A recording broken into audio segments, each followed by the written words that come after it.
एक बार की बात है।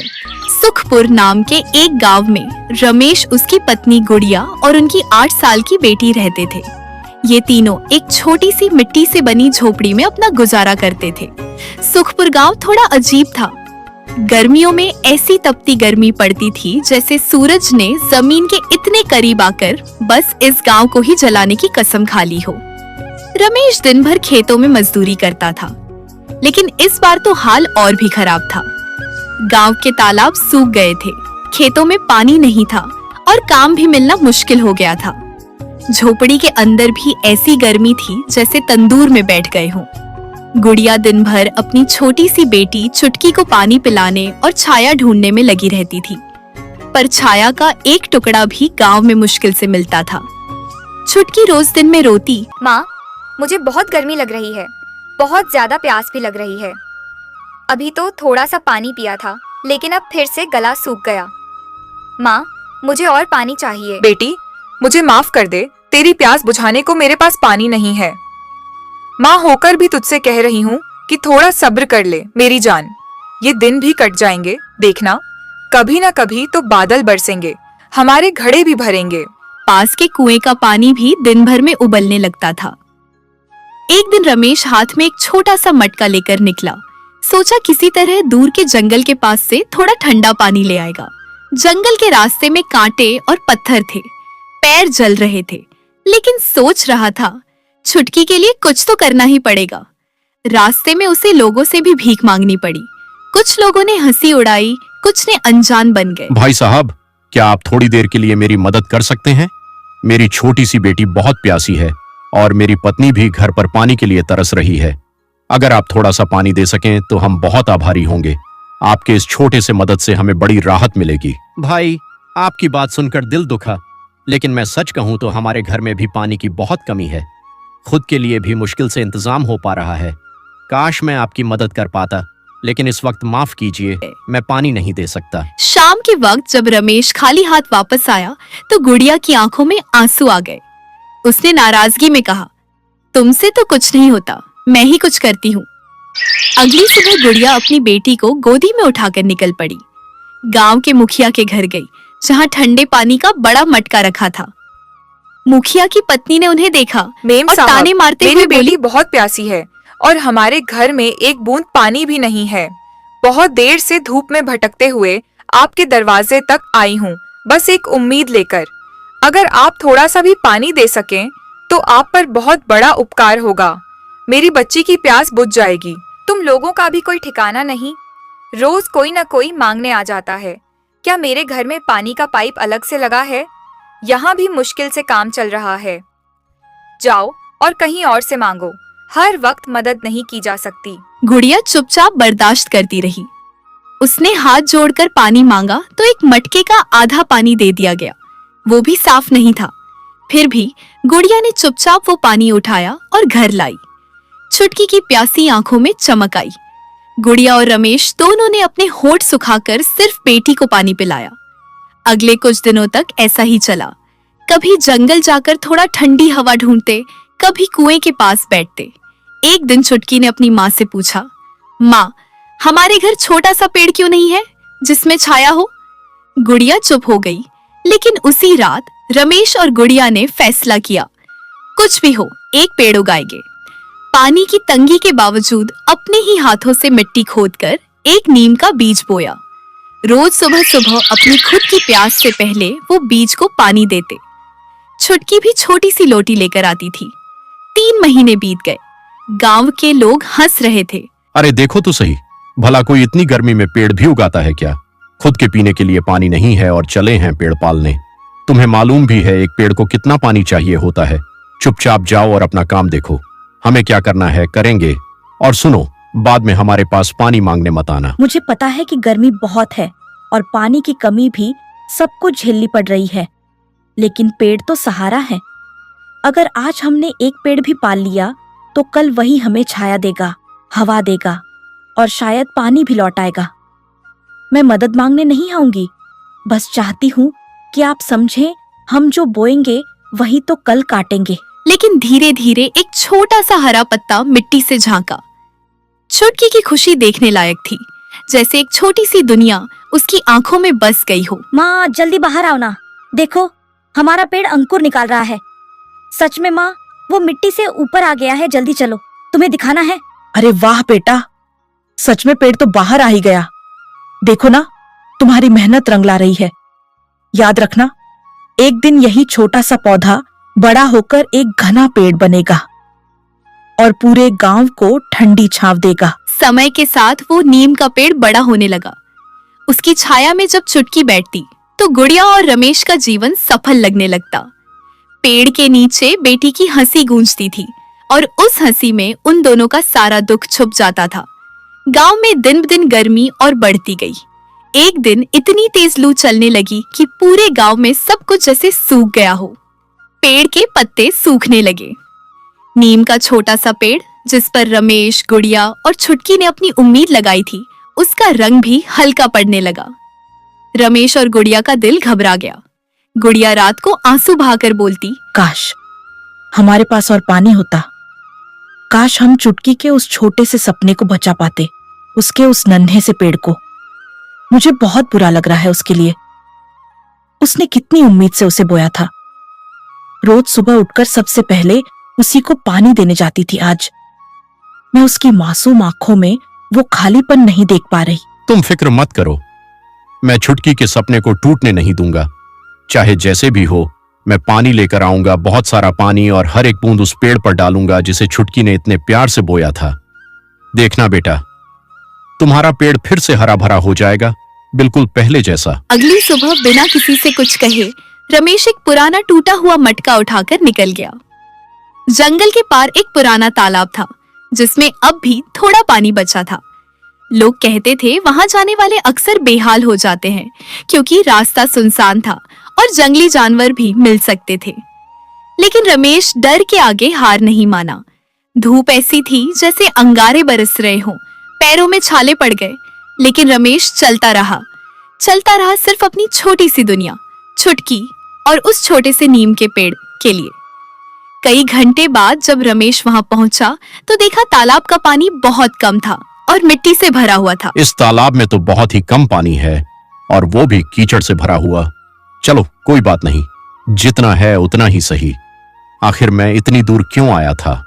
अपनी बेटी की प्यास बुझाने ही तो। अब जितना भी साफ पानी मिल जाए मैं अपने छोटे से मटके में भरकर ले जाता हूँ। मेरी प्यासी बिटिया मेरा इंतजार कर रही होगी। फिर भी उसने अपने मटके को उसके नीचे से पानी से भरा, जितना मिल सका उतना लेकर वापस चला। वापस आते वक्त सूरज सिर के बिल्कुल ऊपर था।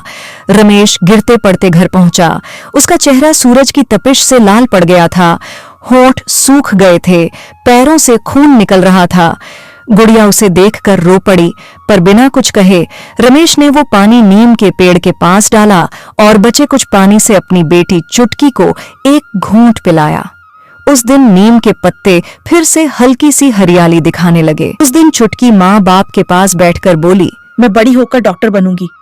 और मम्मा, बाबूजी, देखना आपके लिए एक नहीं बहुत बड़ा सा पेड़ लगाऊंगी। ऐसा पेड़ जिसकी ठंडी छांव में आप आराम कर सके, सुकून पा सके।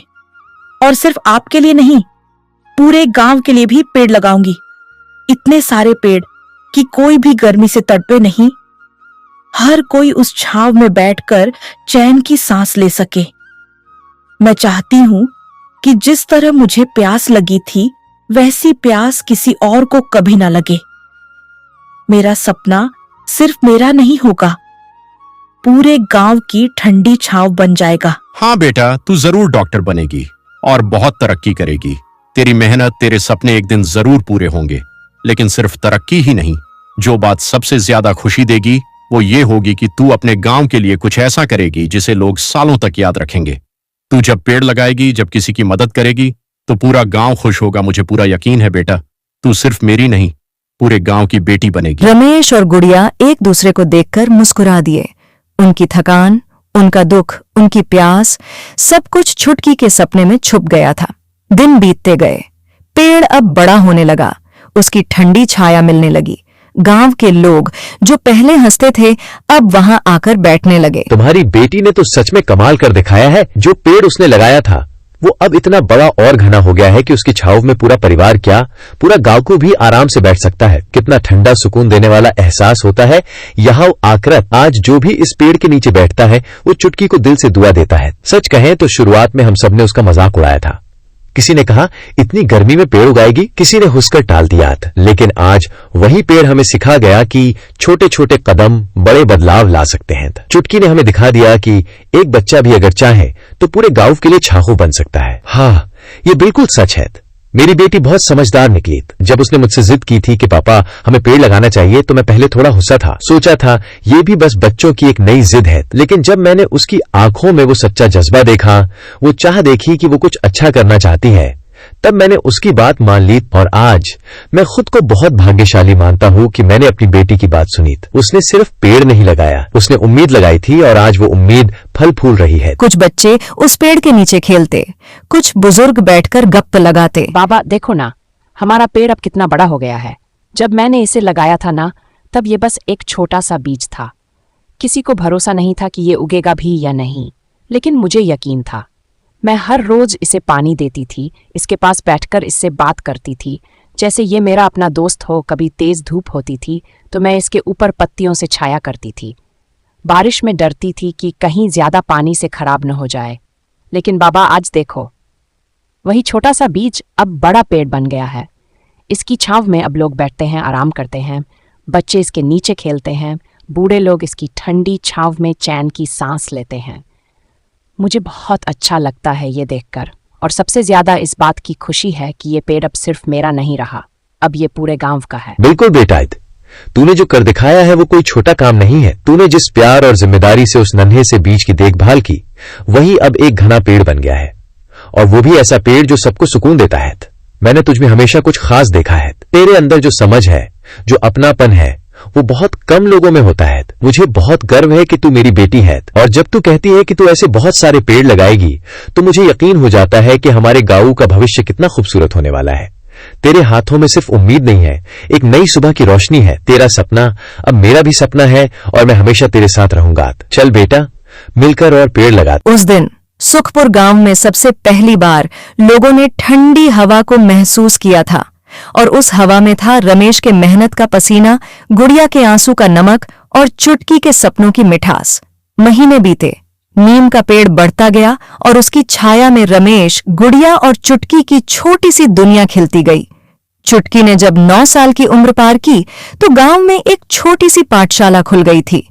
गुड़िया दिन भर मेहनत करके कुछ पैसा जोड़ती, रमेश मजदूरी करता, सब कुछ सिर्फ इसीलिए कि चुटकी पढ़ लिख कर कुछ बन सके। पर गांव के कुछ लोग अब भी अपनी पुरानी सोच में पड़े थे। लोग कहते, अरे भाई, लड़कियों को इतना पढ़ाने का क्या फायदा, आखिर में तो शादी करके ससुराल चली जाती हैं। पढ़ाओ लिखाओ, पैसे खर्च करो, फिर किसी और घर की सेवा में लग जाएंगी। उस पर से अगर नौकरी भी की तो भी उसका फायदा उस घर को मिलेगा जिसने उसे बहू बना लिया। देखिए, ये कहना बिल्कुल गलत है कि लड़की को पढ़ाने का कोई फायदा नहीं। आप कहते हैं कि बेटी तो एक दिन ससुराल चली जाएगी। हाँ, जाएगी, लेकिन क्या उसका सपना, उसकी पहचान, उसका हक भी साथ ही चले जाना चाहिए? क्या सिर्फ इसलिए कि वो बेटी है उसका हक नहीं कि उसे पढ़ने, आगे बढ़ने और खुद के पैरों पर खड़े होने का मौका मिले? एक दिन जब तेज आंधी आई तो नीम का पेड़ झुक गया, छोटी सी झोपड़ी की छतें उड़ गईं, लोगों के घर गिर गए। रमेश और गुड़िया ने अपने हाथों से अपनी झोपड़ी को संभाला, लेकिन सबसे पहले नीम के पेड़ के चारों तरफ पत्थर लगा दिए, जैसे किसी अपने को बचा रहे हों। आंधी के बाद जब सब कुछ शांत हुआ तो रमेश ने देखा नीम का पेड़ तो टूट गया था, लेकिन उसकी जड़ जिंदा थी, जैसे उनका विश्वास टूट गया हो, पर आस नहीं छूटी। रमेश थक कर मिट्टी पर बैठ गया। गुड़िया पास आई, हाथ पकड़कर बोली, तुम क्यों इतने परेशान हो? देखो ना, हाँ, हमारा पेड़ टूट गया, मुझे भी बहुत दुख हुआ, पर इसका ये मतलब थोड़ी है कि हम हार मान लें।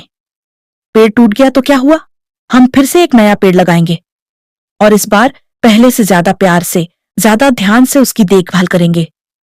उदास मत हो, क्योंकि पेड़ तो मिट्टी से ही उगते हैं, और उम्मीद भी उसी मिट्टी से निकलती है जहां सब कुछ खो गया लगता है। मैं जानती हूं हमसे कुछ छिन गया है, पर हम उसे कहीं ज्यादा वापस पा सकते हैं। चलो, इस बार हम मिलकर नया बीज बोएंगे। माँ बाबूजी, मैं आ रही हूँ और अपना सपना पूरा करने वाली हूँ। अपने साथ एक नए सपने का पौधा लेकर आई, एक छोटी सी स्कूल की योजना। नीम के पेड़ के नीचे एक नई इमारत खड़ी हुई। अब नीम के पेड़ की ठंडी छाया में सिर्फ रमेश, गुड़िया और चुटकी नहीं, पूरा गांव सपने देखने लगा था। चुटकी रोज शाम को उसी पेड़ के नीचे बैठती थी, माँ बाबूजी के बीच में, और देखती थी कैसे एक छोटी सी कोशिश समझ में आया कि जब सपने मिठास से भरे हों तो दुनिया के सबसे कठिन दिनों के बाद भी जीत जरूर होती है।